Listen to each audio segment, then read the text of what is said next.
So for this project, you're gonna need 3 pieces of fabric. Mine are 6 inches by 9 inches, and I've got a cotton quilting fabric. I've got a piece of flannel for the middle layer, and then I've got another piece of cotton quilt fabric. And then you're gonna need 2 pieces of elastic that are, this one is 1/8 of an inch, I think, by 7 inches long. I'm going to take the flannel piece and just lay it down. I'm going to take the outside fabric so that it is right side up and just line it right on top of that flannel just so that it's all nice and straight.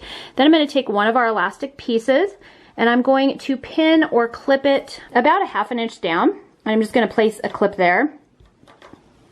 And then just making sure you don't twist it or anything, I'm going to do the same thing down here. So about 1/2 inch in and clip it there. And I'm going to do that same thing to the other side.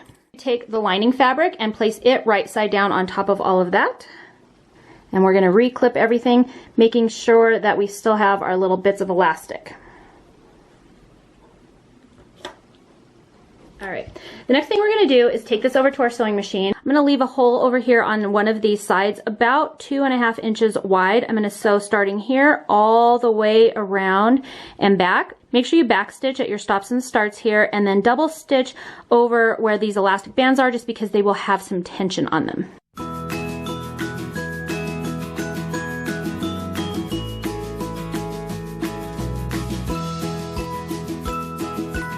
Our project should be looking something like this. We're going to go ahead now and turn our face mask out. And then we can just carefully turn our mask right side out. So you don't push through your fabric, but just get it nice and turned out. And just keep track of which side your opening is on. And then I'm going to grab my iron and just kind of press those so they're nice and next thing I'm going to do is take this mask and just fold it down so I have about like 1/4 of an inch or a little bit more overlapped. And I'm just going to put a clip there on both sides just to kind of hold it in place so it's even. And then we're going to do that one more time. And just make sure they're going the same way. I'm also just going to press it really quick in between there just to kind of help things lay nicely. So all the way around this edge, it'll keep the creases in place, it will close up our opening, and then we'll be done with our mask.